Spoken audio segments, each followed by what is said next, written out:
Hello, Mario! Land Surveying 1, Session 1, Surveying XYZ. Welcome to Land Surveying 1. This is an introduction to the first session of the year. It will perhaps be a little lengthy, longer than I would like, but we need to get all of this information to you at the start so that we know where we go. So let's get cracking, and we'll go to what I call the full screen mode.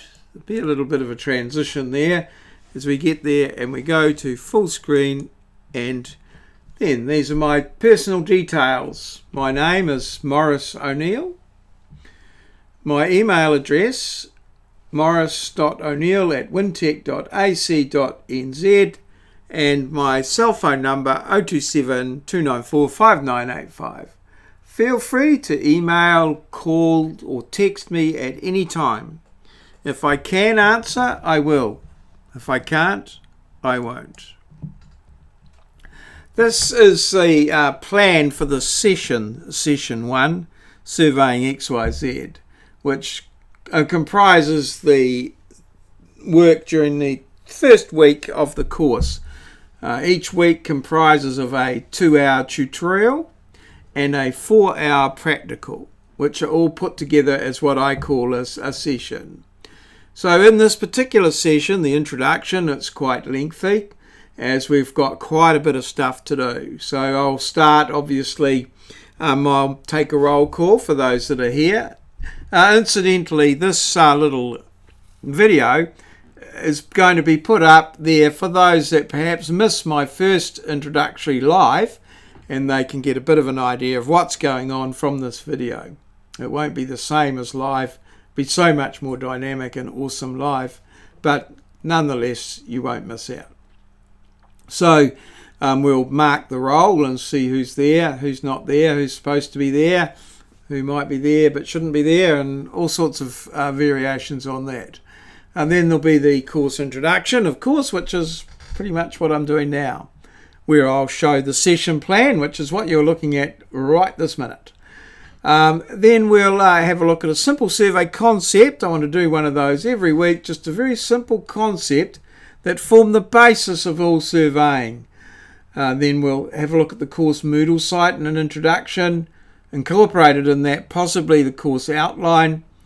We will be doing a small survey of each person just to find out some details with them that should enable me to put them into a team. We work in teams, mostly doing the practical work, and then on the basis of that collective work, each person will do reports and things as part of the assessment. We're going to take a wee bit of a look at flip teaching, which is the sort of the way that I deliver this course, where you have all the information usually available before a class for you to review, and then come to class to discuss and work with the information. So there's an expectation that you have done a certain amount of work before you get here. That may not be the case today. You may be viewing this information live after having watched my introduction. These are all things that are up to you. I will also talk about my philosophy of everything's a keeper. We don't do anything just for kicks or giggles. Everything we do here is we do for a reason, and that reason is always part of the course. So there's an expectation that everything you do, you're doing it for keeps. So it should be done properly. Do it right the first time, and everything's sweet as. Okay, we'll hand out some session documents, which will always be recorded on the Moodle site, which we'll have a look.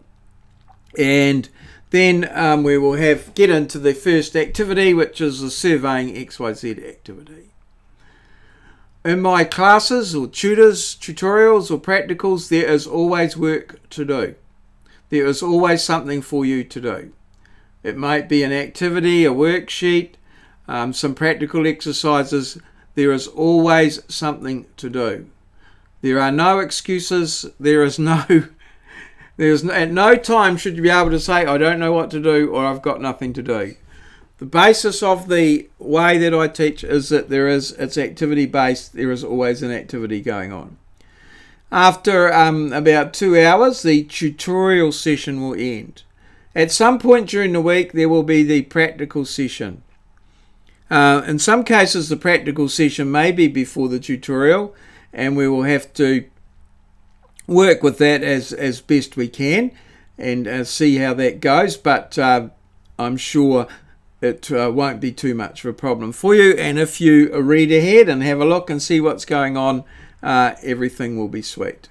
So in the practical session, again, will be the register. The team lists will be available either in the first or second week. Complete the health and safety documentation and then into the various practical tasks that I have set down for you. All right, so that's the session plan. All right, learning outcomes, key learning outcomes. Each session there will be some learning outcomes or some expectations. You come here to learn something, so it's expected that you will learn something, and these are the things that you would be expected to learn or start to learn or be introduced in this week's session. So you should be able to set up an optical level. In other words, have a level on top of a tripod. You should be able to read a levelling staff to the nearest millimetre.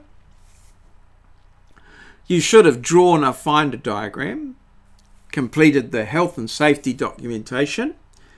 Health and safety documentation must be completed every time you do a practical activity or you go outside, and you must have that on or near your person at all times. These are requirements of the law of New Zealand. Unrelated, they're not something that Wintech's made up or maurieos made up. That is the rules. At any time when you're out working, someone from the Department of Labour, or what it's called now, its equivalent, can come and ask to see your health and safety documentation. You or your employer can be fined if you do not meet those requirements, or Wintech for that matter as well. You will have been introduced to teamwork concepts. We work in teams as a survey team, survey party. We generally work in teams, mostly as civil engineers, we work as teams. So we will be looking at some teamwork concepts. You will have photographed levelling equipment and been photographed using levelling equipment. And you will have an insight into the Land Surveying 1 course. So you will have a, hopefully, better idea of what you will be doing in Land Surveying 1. And I would suggest that if it is not what you had anticipated, that you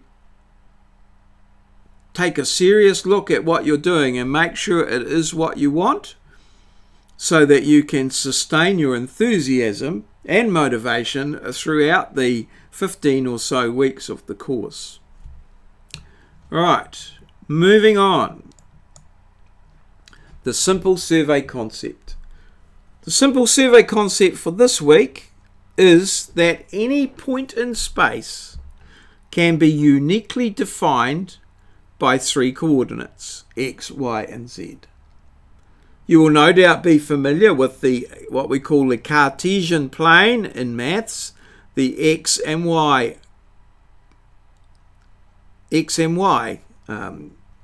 dimensions or ordinates, where any point on a plane surface can be defined by 2 coordinates, X and Y. We take this a little step further, and X and Y, we say, determine the position. Typically in surveying, or particularly in New Zealand and at Wintech, we use, rather than X and Y, we use north and east. X is east, Y is north. The third coordinate that we use is height above sea level. So any point on the surface of the Earth, or under the surface of the Earth, or out in space for that matter, can be defined by a coordinate, or by 3 coordinates, X, Y, and Z. X and Y for position, Y for height. In some cases, a fourth coordinate, time, may be involved. If you think about earthquakes, plate tectonics, where the earth is moving, a point or a unique XYZ point could have moved over time from one position to the next. This is undertaken at a very detailed and super scientific level of astronomers and geodesists, but it is nonetheless a possibility that you should perhaps be aware of. So the simple survey concept: any point in space can be uniquely defined by three coordinates, X, Y, and Z. Okay, so our next little exercise is let's look at Moodle.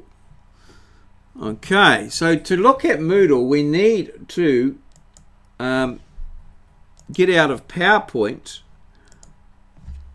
and go to the internet to view our Moodle site. Now this here is what we've got here is my view of the WinTech website. This is what I see. You may see something different. To go to Moodle, I just go to up there to Moodle and I tap on Moodle and then WinTech login, and I go through the login process and I'm into the Moodle site. It's just working a little bit slow, but here we are, we're in there now. And Land Surveying 1. These here, I have a variety of other courses that I teach, and each one of those has a different Moodle site. Some of them have two. You might see here, if we drop down a little bit, there's 2016 Land Surveying 1, but we're in 2017 Land Surveying 1, so that's what you should see. And this brings us to the home page of the course. Here's the home page here. It's got various tabs along the top. Each one of those is a different page. And on the home page, we have the course outlines. Now, there's two course outlines, one for the Bachelor of Engineering Technology and one for the National Diploma, New Zealand Diploma in Engineering. Civil, as it turns out, but NZDE, Land Surveying 1. So the classes are combined for those. Although typically there's three classes or three practical classes for this on different days of the week.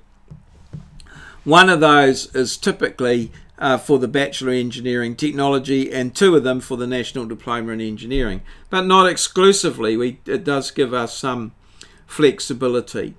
You'll see here that I've got various teams. These are teams from 2016 that they work in. So you will be working in a team of 4 to 5.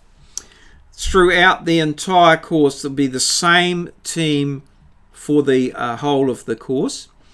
So for this reason, I undertake a small survey, which I then analyse and create the teams. I want to make the teams so that each team has an equal chance of success. So I try to spread such things as skill, age, and that various attributes that each of you may have, spread them evenly across all of the teams so that each team has an equal chance of success. More about teamwork later on, but that's our title page. Then I'll just go to surveying units here. Each week, as it turns out, or each week we have a session, a tutorial and a practical. Now, because of public holidays and things like that, that can vary around a little bit. So there's 11 in total sessions, and each one of those has a page of its own which can be accessed from here. Here's the page for this week's session here, which we'll have a look later on. But it can also be accessed from, as you can see here, from here. So you could go to there like so.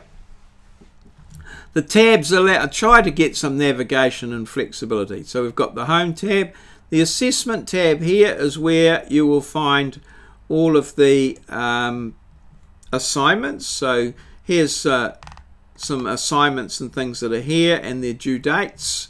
They're all here, as well as resources associated with them, the actual assignments themselves, the results here. These are from 2016 results, so assessment results here, 2017, and then there's also tests here.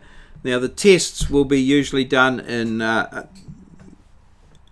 the tutorial space each week, and there's two tests. There's a leveling test and a traversing test, and here you will find these are the results from 2016, obviously, and in here you will find a series of all of the tests from previous years that you can use for your study as by way of examples and things like that.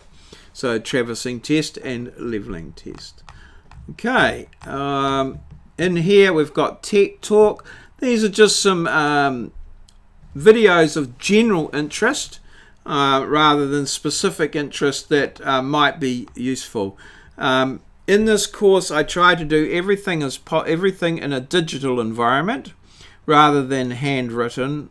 I want all of the information to be done in digital, which is computer software programs such as Excel, Word, AutoCAD, 12D. We are working in a digital environment. So these are some little examples here of things you want to do. Everything should be submitted. It should be digital. We were going to try and avoid handwritten information, except in the case of field notes and that. So this little Tech Talk gives you a chance at just a few of those things. If there's something you want to know or information that needs to be added, let me know and I can make or source a video and add them into Tech Talk. The Moodle site is a dynamic site that reflects what's happening in the course. So if you are having some problems or you want further information, please let me know and I can add them to the course or clarify existing material in the course. It is your working space as much as mine. So if there's information you need, let me know. If there's stuff you can't find, let me know. If there's links that are broken, let me know. And I will do everything I possibly can to try and sort those out.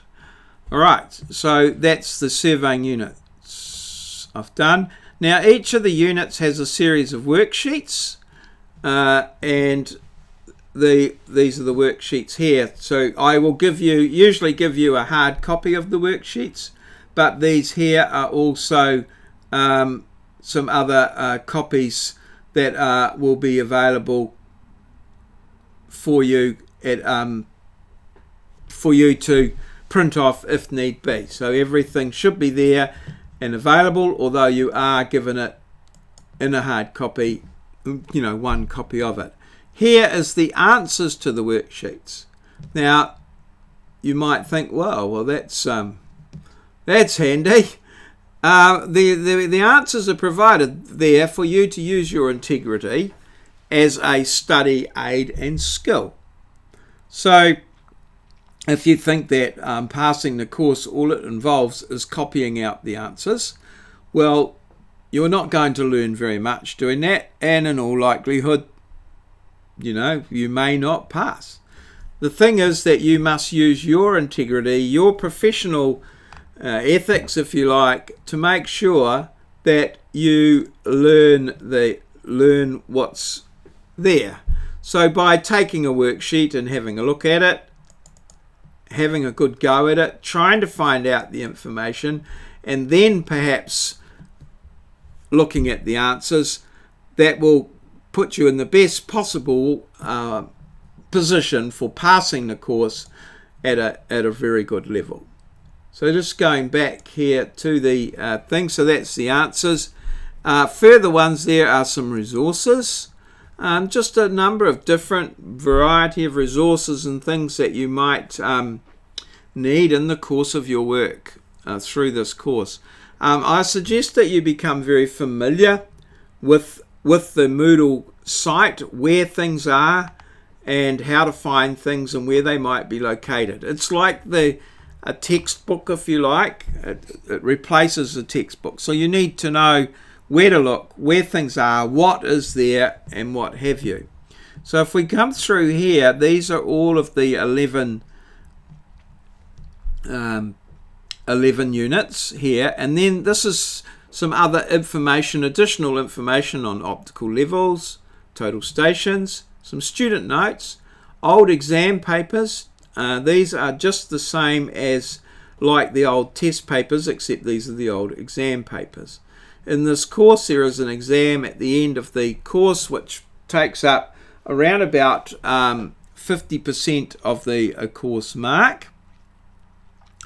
For the national diploma, it's a national exam every 2 years. So this year, 2017, is a national exam, which means I won't be writing the exam paper. The exam paper will be written by someone else. This makes it a little bit, well, it's easier if I write the exam paper for you because I know what I've taught you. Whereas with this method, sometimes there are things that are taught differently or questions that are not predicted and what have you. So you need to be very careful and on the ball. Make sure we can answer the questions in the old exam papers. If you cannot answer the questions in the old exam papers, what hope do you have of answering similar questions in the exam? There is also another tab here for health and safety documentation. You'll know how important health and safety documentation is. We need to fill it out every time we go out in the field. So that may mean that you need to come here and print things off or find out bits of information. And this one here, last tab here, is some information on teamwork, successful strategies for teams, team tools file, learning effectively through group work and what have you. So that is our Moodle site. Now I'm going back to the home button here. Also on the Moodle site, under the home button, you will find the course outline. So I'm going to move over now to the course outline, and I'll use the course outline for the BEng Tech. There's a different one for National Diploma in Land Surveying. I think I'll go through that one.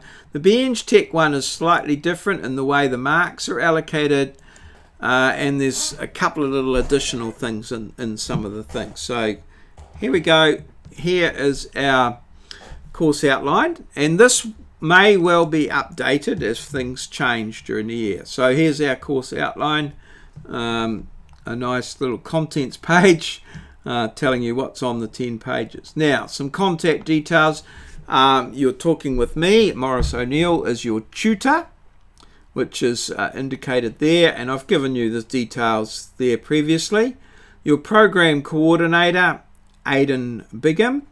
Aidan is your first port of call after me if you want to take things up the ladder a little bit. Aidan's the next one up, and then above Aidan, of course, is Trudy Harris, who is our team manager. So there's their contact details and what have you there, should you need them. Now the course itself, some details. The course is, that's the number DE4202. It's a level 4 course, 15 credits. Now generally we work on 10 hours per credit as an indicative amount of time that you are going to require. So we've got 150 credits, 150 hours.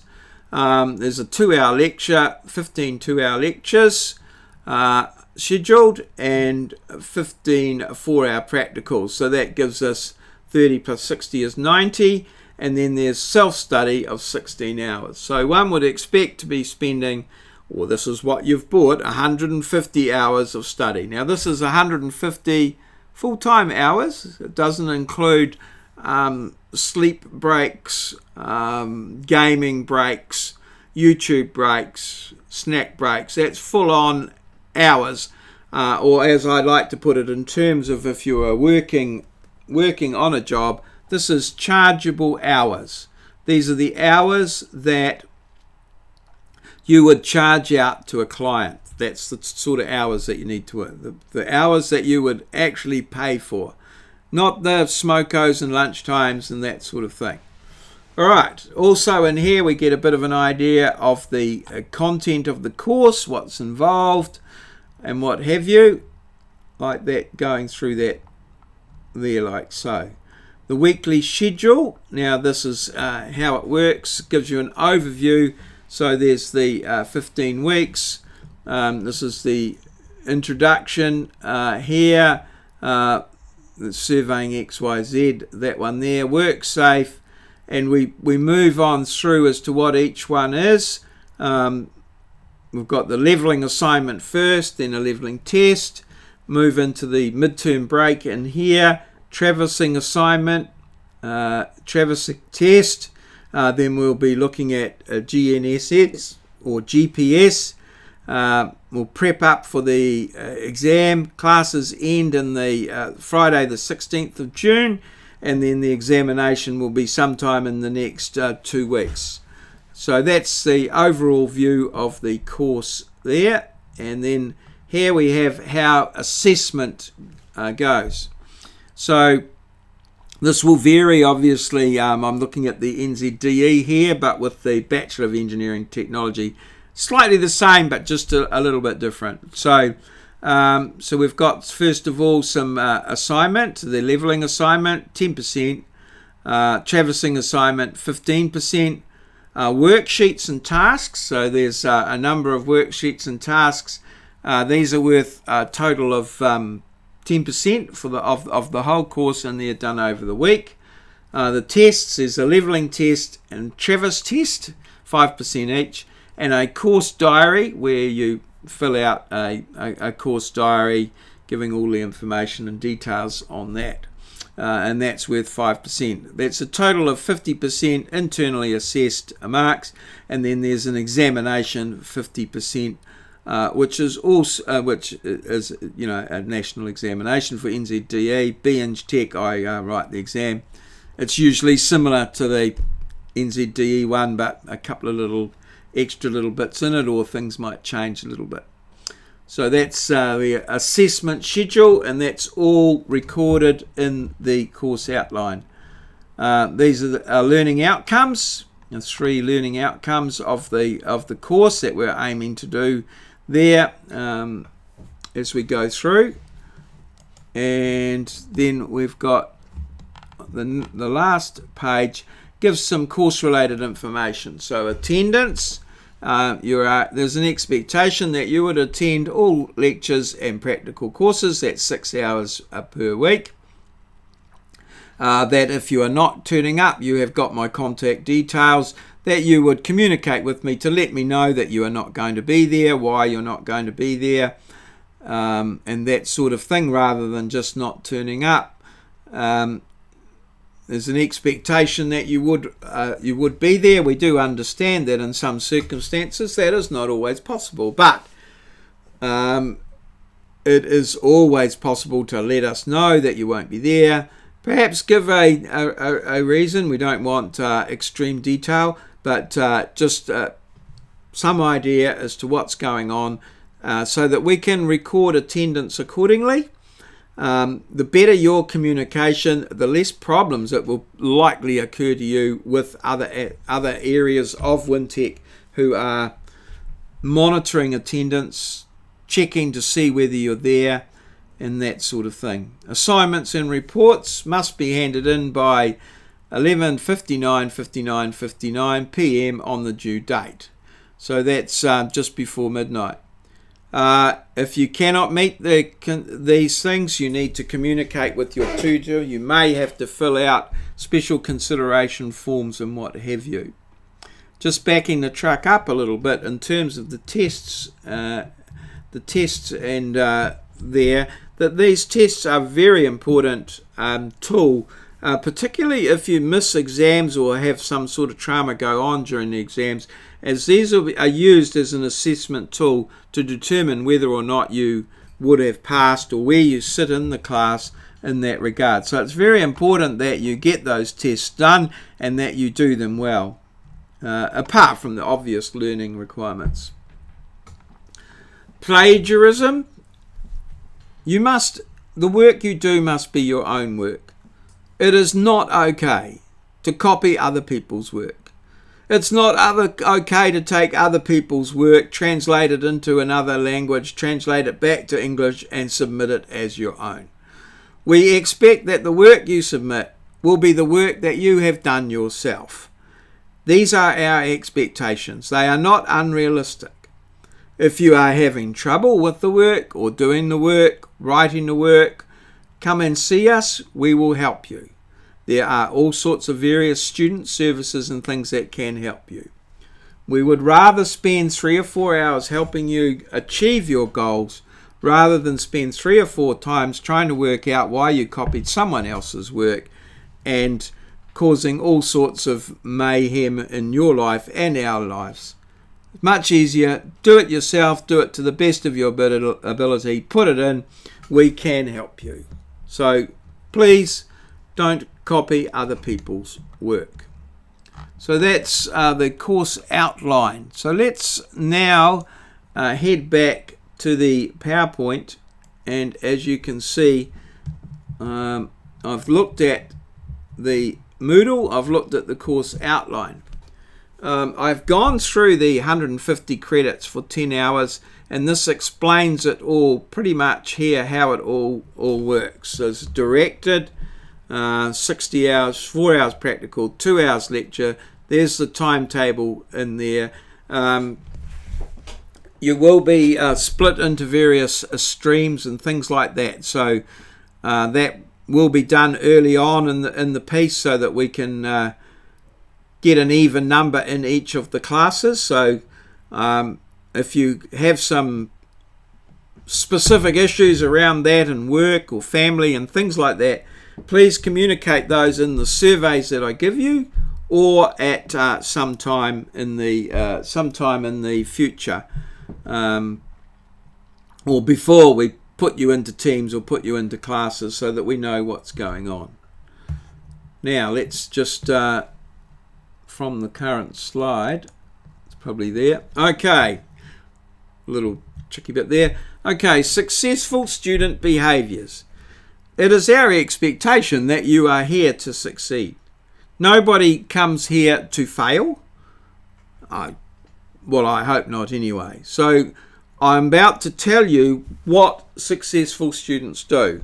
And if you think that, well, I don't think I'll be doing that, I would like you to think seriously about that, because there are behaviours that seem to create success and there are behaviours that seem to achieve the opposite. So we're just going to have a look at those from now on for here. So just so that you know, this is the record for this course from this is the 4th year that I've taught this course. And you can see here what my rates are. In 2014, 6 people failed out of a total of 35. So I'm picking that, there's round about probably 35 to 40 people doing this course. They might not all be here today. This includes the B Tech, but there's 40. So you look around the room, 6 of you, could fail, will fail. Quite possibly. I mean, I haven't had 100% rate there, so quite on the cards that some of them are there. So what you need to do is to make sure that it's not you. And I'm about to tell you some of the ways that you can do that. In 2015, there was a total of 44 people sat and 25 failed. So that was a very poor year.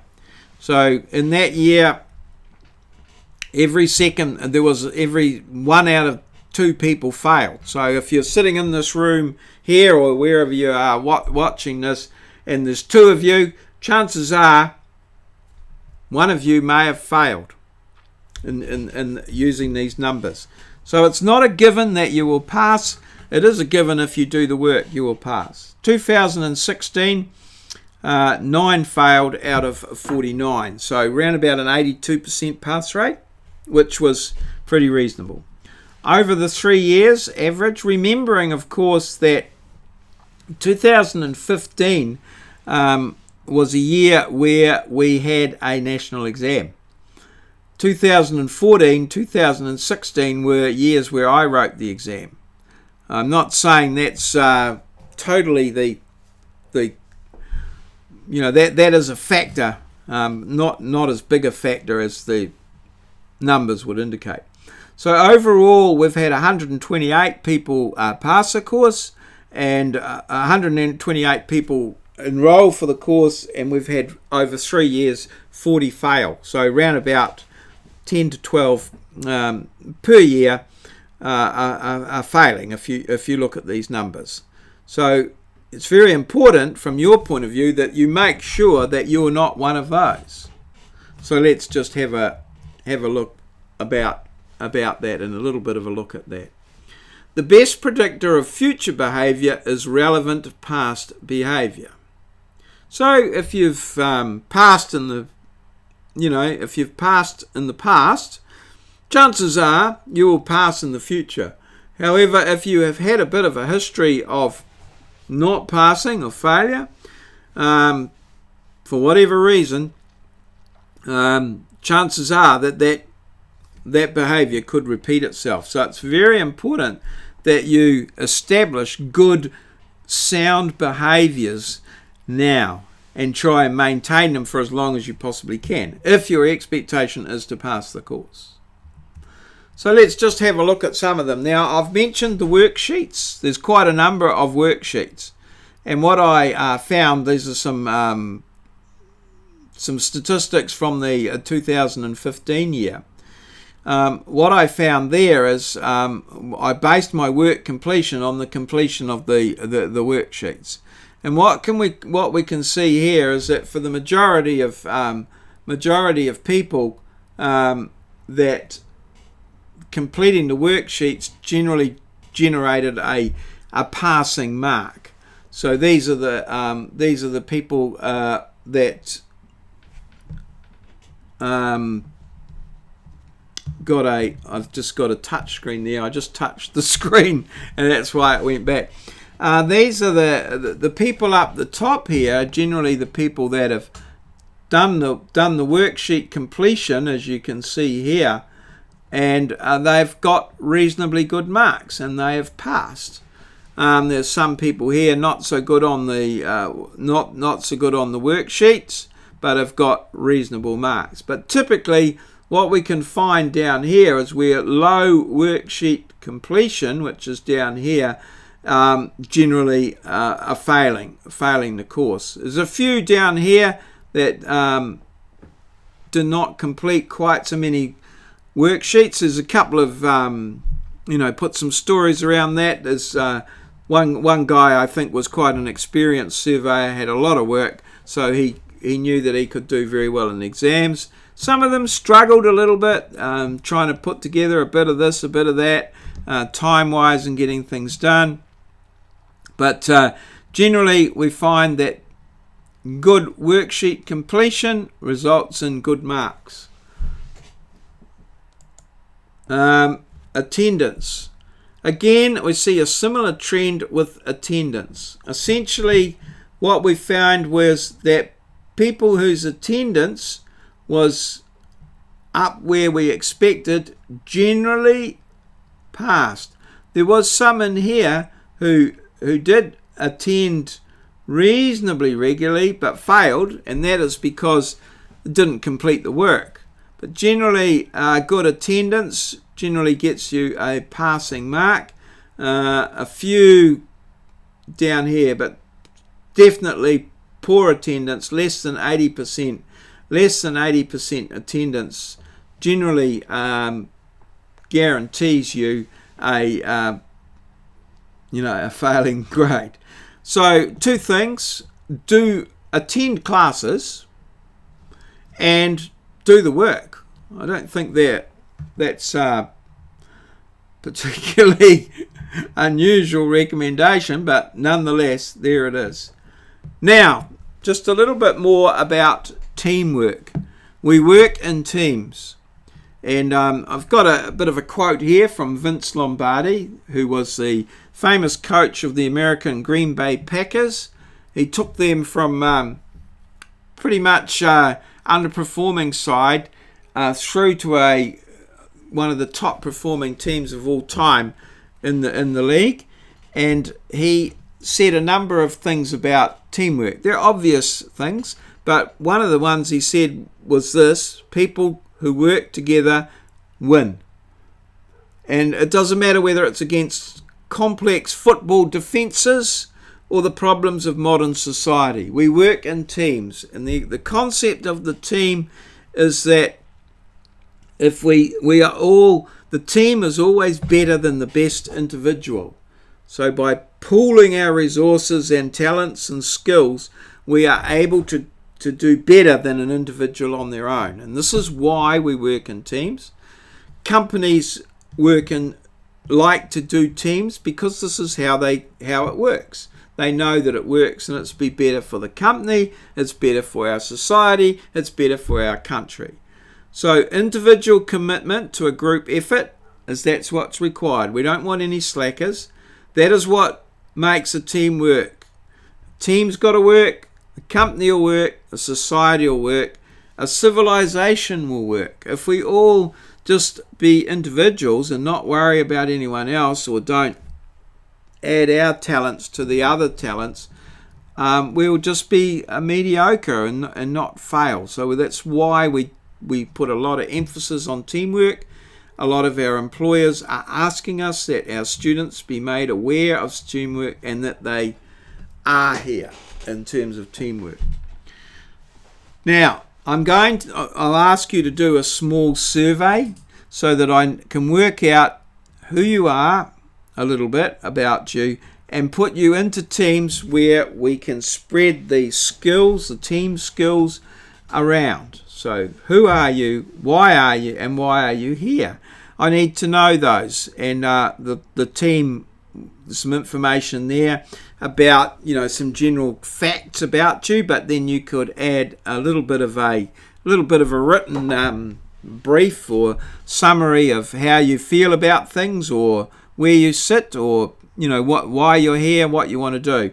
I'm also going to ask you to predict what sort of score you're getting. Are you aiming for an A, a B, a C?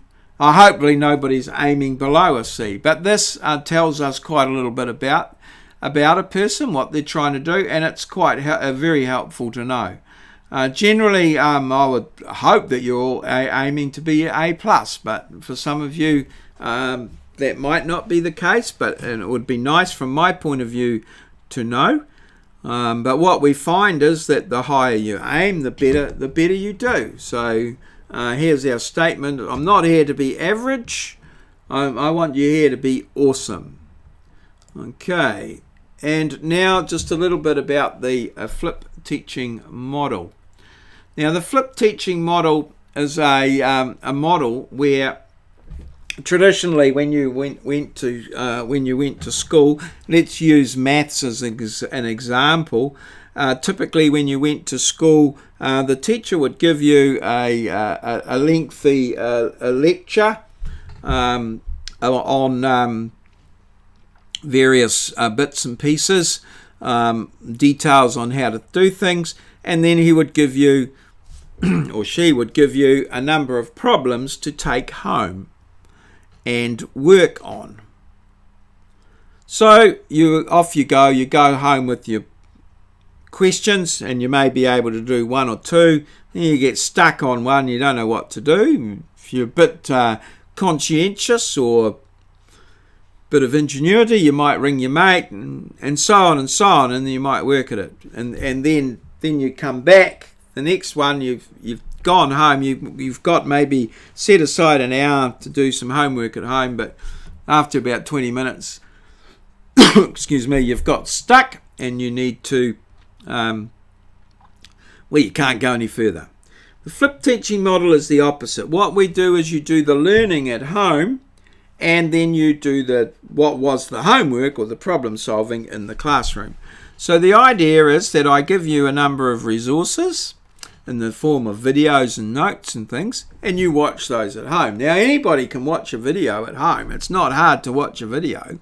You might not understand it, but you can watch it, and that will give you some of the concepts, some of the things you don't understand. I would hope that you would make a little bit of a note about those and bring those to class. So what that means is that in that model, there is, when you're at home on your own unsupported, you've always got stuff you can do. You can watch a video, read some notes, have a go at a couple of examples, and prepare yourself when you come to class. So when you come to class, what you can do in class is, obviously, you can ask some questions. Questions are always good. You can review the material, and then you can get some help with the problem. So if you've got a problem, you may well be able to work through the problem, or the tutor might be able to show it to you. And I hope that this might go some way into explaining to you as to why I give you the answers to the worksheets, because you could work on those at home, and then you bring the questions. It's the questions that are the most important issue. Okay, so that's the flipped teaching model there. Now, place of work. One of the things I think I said earlier was everything's a keeper.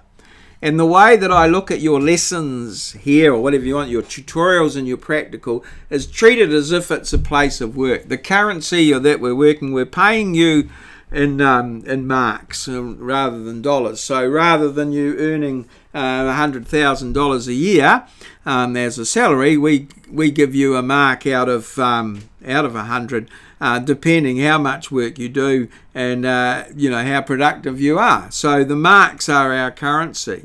So everything that you do here, I try to make it count towards some sort of assessment. Everything needs to be kept, and you need to be, and your reward for that is that you get some marks or part of your assessment. So there's no reason why you cannot, get some full marks for some things, because it's just a matter of doing them and getting them right.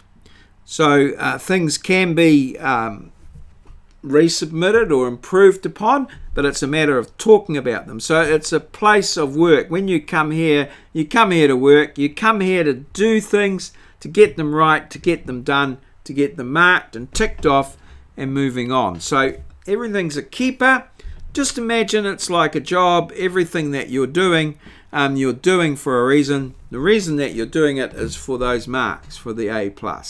So, the more marks you get, the better you are. As I said, look, I've preempted that already. Everything's a keeper. What you do, you keep. So there's nothing, I don't give you a worksheet, you fill it out and throw it away. It should all be kept, and it all needs to be kept in a tidy format and manner that's going to be available for you at the end of the year. Part of the reason for this is in terms of your study. I'm trying to get you set up so that your study, you've done all of the background for your study. You've got all your notes, you've got everything there, you're understanding it, you should be reviewing it fairly regularly, and we'll talk about that in another session.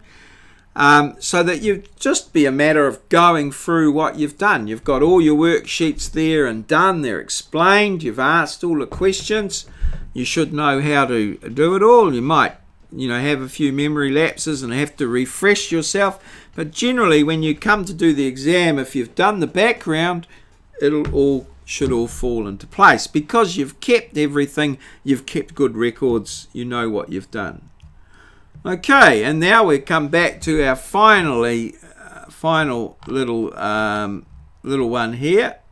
I'm just checking that it is the final one. Yes, the simple survey concepts. So as I said, each week I will have a simple survey concept, and I just want to remind you of today's simple survey concept. Oops, it's gone, but it's coming. Don't worry, it'll be there. Here it is. Here it is. Any point in space can be uniquely defined by 3 coordinates, x, y, and z. Okay, unique, and in some cases a 4th coordinate, t, time, may be required. And so that brings us to the conclusion of my little introduction to you. It's